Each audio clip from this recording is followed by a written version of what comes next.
ஒரு சாதகனுக்கு தனிமையின் அவசியம் என்ன? தனிமை அவனுக்கு ஞானத்தை கொடுக்குமா? என்ற ஒரு கேள்வியை கேட்டால் என்ன சொல்லலாம்? ஞானேஸ்வரியில அமானித்துவத்துல அவர் சொன்ன ஒரு சில விஷயங்கள படிச்சுட்டு அத அப்படியே ஆரம்பிக்கிறேன். அவன் நடந்து போகிறானோ அல்லது காற்றுதான் அவனை அடித்துக் கொண்டு போகிறதோ என்றும் உலகத்தார் சந்தேகிக்கும்படி அவன் இருக்கிறானா இல்லையான்னு உலகத்தாருக்கு தெரியவே தெரியாதான். அப்படின்னா அவன் எப்படி இருப்பான் அப்படின்றத நீங்க யோசிச்சு பாருங்க. சரியா?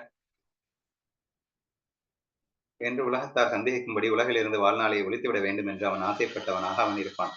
தன் இருப்பே உலகத்தாருக்கு தெரியாமல் போக வேண்டும் என்றும் தன் பெயரும் உருவமும் ஒருவர் மனதிலும் நிலை பெறாமல் போக வேண்டும் என்றும் இட்ஸ் வெரி இம்பார்ட்டன்ட். ஸோ நம்ம எல்லாம் என்ன பண்ணிட்டு இருக்கோம்னா எல்லாரும் நம்மள கிரேட்னு நினைக்கணும், எல்லாரும் மனசுக்குள்ளேயும் நம்ம இருக்கணும் அப்படின்னு நினைச்சிட்டு இருக்கோம். ஒருவர் மனதிலும் தன் பெயரும் உருவமும் நிலை பெறாமல் போக வேண்டும் என்றும் அவனுடைய ஃபீலிங்கே டோட்டலி டிஃப்ரெண்டா இருக்கு.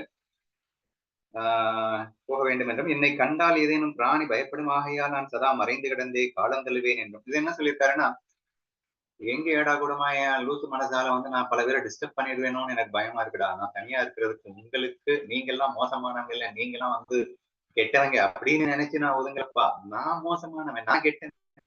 உங்க கூட இருந்தேன்னா உங்களை டிஸ்டர்ப் பண்ணிடுவேணும்னு எனக்கு பயமா இருக்கு என்று சொல்லி அவன் தனிமைக்கு போறானா. சரியா? பயப்படுமாகையால் நான் சதா மறைந்து கிடந்தே கலந்துழுவேன் என்று ஒரு பிரதிஞ்ஞை செய்து கொண்டவனைப் போல் மனுஷ சஞ்சாரம் இல்லாத இடத்தில் வசிக்க வேண்டும் என்றும் எண்ணி ஏகாந்தத்தையே அவன் தேடி திரிவான். ஏகாந்தம்னா தனிமை. காற்றே அவன் கூட்டாளி, அவன் ஆகாசத்தோடு சம்பாதனை செய்வான். மரங்கள் அவன் உயிர் தோழர்களாகும்.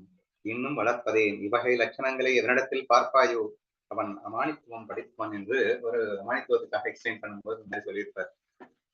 பெருமைக்காக எக்ஸ்பிளைன் பண்ணியிருக்க இந்த அளவுக்கு ரொம்ப டீடைலா எக்ஸ்பிளைன் பண்ணியிருக்காரு. சரி சரி, இப்போ உங்க தனிமை அப்படின்றது நமக்கு ஹெல்ப் பண்ணுமா? நீங்க நிறைய பாயிண்ட்ஸ் அழகா சொன்னீங்க. ஃபோக்கஸ், கான்சென்ட்ரேஷன் இது எல்லாமே தனிமையில தான் நம்ம பண்ண முடியும்.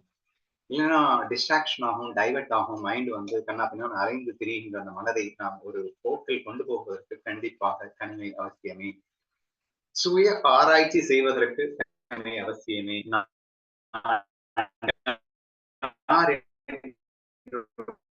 உணர்வதற்கு தனிமை அவசியமே அப்படிங்கிற மாதிரி என் பங்குக்கு எனக்கு என்ன தோணுது அப்படின்னு சொல்லணும்னா, கேக்குதுன்னு நினைக்கிறேன் எல்லாருக்கும். சரி, ஓகே. சோ இதுல தனிமையினுடைய மகத்துவம் அப்படின்னு பேசும்போது ஃபர்ஸ்ட் ஞானத்துல சிரவணம், மனனம், நிதித்தியாசனம் அப்படின்னு ஒரு 3 வார்த்தையை நிறைய பேர் கேள்விப்பட்டிருக்க கூடும். என்னமோ நினைச்சிடாதீங்க, நானே எக்ஸ்பிளைன் பண்ணிடுறேன். சிரவணம் அப்படின்னு சொன்னா ஞானம்னா என்னன்னு நான் தெரிஞ்சுக்கணும். அப்ப தெரிஞ்சுக்கணும்னா நான் எங்க போகணும்? கண்டிப்பா சத் சங்கத்துலதான் போகணும். ஒரு குருக்கிட்ட தான் போகணும். ஒரு பந்துக்கள் இருக்கணும். அப்ப ஞானம் என்னதென்று நான் தெரிந்து கொள்வதற்கு தனிமை உதவாது அப்படிங்கிறது தெளிவா தெரியுது.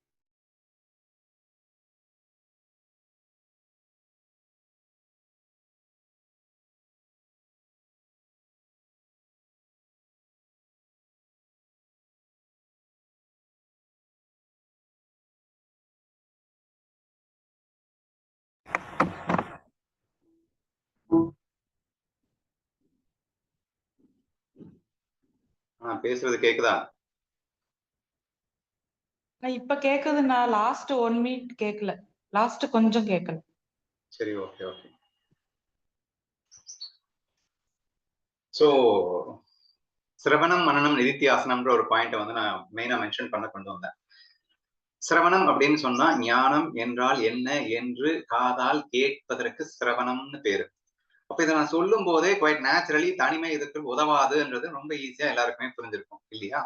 அப்போ இதுக்கு ஒரு குரு பக்கத்துல போகணும், சத் சங்கம் இருக்கணும். இந்த மாதிரி ஒரு நண்பர்களோடு சேர்ந்து இருக்கும் போது மட்டும்தான் நாம ஞானம்னா என்னன்னே புரிஞ்சுக்க முடியும். நான் யாருன்னு ஃபர்ஸ்ட் ஆஃப் ஆல் நான் ரியலைஸ் பண்றதுக்கு அந்த தியரிட்டிக்கல் நாலேஜ் எனக்கு ரொம்ப விஷயம். ப்ராக்டிக்கலா நான் அனுபவிக்கிறதுக்கு அப்புறம் பார்க்கலாம். தியரிட்டிக்கலா நாலேஜ் வேணும் அப்படின்னா நான் குரு பந்துக்களோட இருக்க வேண்டிய அவசியம் ஏற்படுகிறது அப்படிங்கிறது உண்மைதான். சரியா?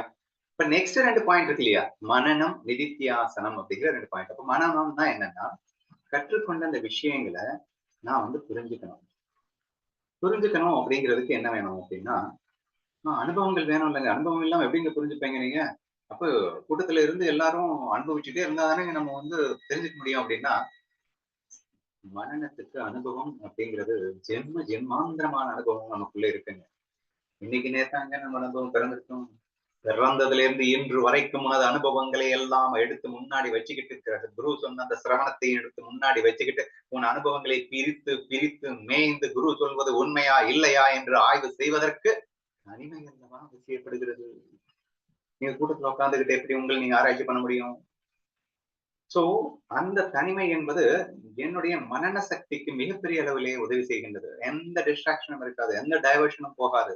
சின்ன வயசுல இருந்து நான் என்னென்னலாம் கஷ்டப்பட்டேன்.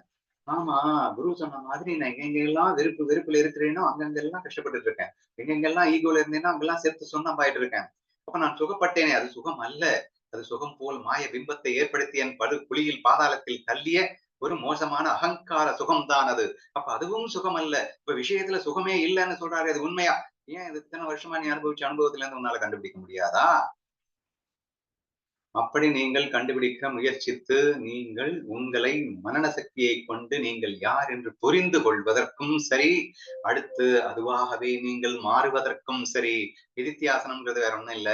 நீங்க குரு சொல்லார், நீ you are all, I am all அப்படின்னு சொல்லிட்டார். அனைத்தும் ஒன்றேன்னு சொல்லிட்டார். அந்த ஒன்றுன்னு சொல்லது உன் மனன சக்தியின் மூலமாக புரிந்து கொள்வதற்கும், புரிந்த அந்த விஷயமாகவே நீ மாறுவதற்கும் கண்டிப்பாக தனிமை என்பது மிகப்பெரிய வரப்பிரசாதமாக உதவும் என்பதில் எந்த விதமான மாற்று கருத்தும் இல்லை என்பதை நீங்கள் புரிந்து கொள்ளலாம். ஸோ தனிமையின் மகத்துவத்துக்கு இது ஒரு பெஸ்ட் எக்ஸாம்பிளா சொல்லலாம். இப்ப நெக்ஸ்ட் வேற எப்படி சொல்லலாம் அப்படின்னு கேட்டீங்கன்னா, இப்போ ஞானம் எனக்கு புரிஞ்சிருச்சு. ஞானத்தை நான் அனுபவிக்கணும். அனுபவிக்கணும்னா என்ன செய்யணும்னா, கூட்டத்துல கும்மாளம் அடிச்சுக்கிட்டே நான் அனுபவிக்கலாமா? அல்லது கொஞ்சம் விலகி நின்று அனுபவிக்கலாமா அப்படின்னு கேட்டீங்கன்னா, இந்த சேம் எக்ஸாம்பிள் அடிக்கடி நான் சொல்றது தானுங்க. ஒரு குடிகாரனுக்கு புரிஞ்சிருச்சு குடி தப்பு அப்படின்னுட்டு. குடி இல்லாத வாழ்க்கை தான் சுகம்னு புரிஞ்சிருச்சு. அப்ப இமீடியட்டா அவன் என்ன பண்ணணும்? குடி என்ற சங்கமத்திலிருந்து வெளியே வர வேண்டும். குடிகார கும்பல்லையே இருந்துகிட்டு நான் ஜம்முன்னு வந்துருவேன் அப்படின்னு நினைக்கிறதுன்றது நினைக்கலாம். ஆனா நம்மளால முடியாது. சரி, தற்போது தனிமை அப்படின்ற இந்த இடத்துல என்ன சொல்றேன்னா, விஷய சங்கமத்திலிருந்து விஷயம் தான் நான் பாலா படுத்திக்கிட்டு இருக்கு. விஷயத்துல சுகம் இருக்கு இருக்குன்னு இத்தனை நாள் ஏமாந்தது பத்தாதா? அந்த விஷயத்துல சுகம் இல்லைன்னா குடியில தான் சுகம் இருக்கு, குடியில தான் சுகம் இருக்குன்னு இத்தனை நாள் ஏமாந்தது பத்தாதா? அடிச்சி வேண்டாம்னு சொல்லிட்டு அந்த விஷயத்தையே விட்டு விலக வேண்டும் அல்லவா? அப்படி அந்த விஷயத்தையே விட்டு விலகுவது என்பதுதான் தனிமை. மனிதர்கள் மட்டுமில்ல, பொருட்கள் எல்லாத்துலயும் டோட்டலா அப்படியே விலகணும் அப்படின்னு சொன்னா, இந்த விலகி இருந்து நீங்கள் சுகத்தை அனுபவிக்க முயற்சிக்க வேண்டும். சுரூப சுகம் என்னதென்று அறிவதற்கு எதுவும் தேவையில்லை அப்பா. சுரூப சுகத்துக்கு என்னெல்லாம் எக்ஸாம்பிள் காட்டியிருக்காங்க தெரியுமா? ஆழ்ந்த உறக்கத்தை எக்ஸாம்பிள் காட்டியிருக்காங்க. ஆழ்ந்த உறக்கத்தை நம்ம அனுபவிக்கவே இல்லதான். ஆனாலும் மறைமுகமாக அனுபவிக்கின்ற அந்த ஆழ்ந்த உறக்கத்தை எக்ஸாம்பிள் காட்டியிருக்காங்க. ஏன்னா அங்க எதுவுமே இல்லடா.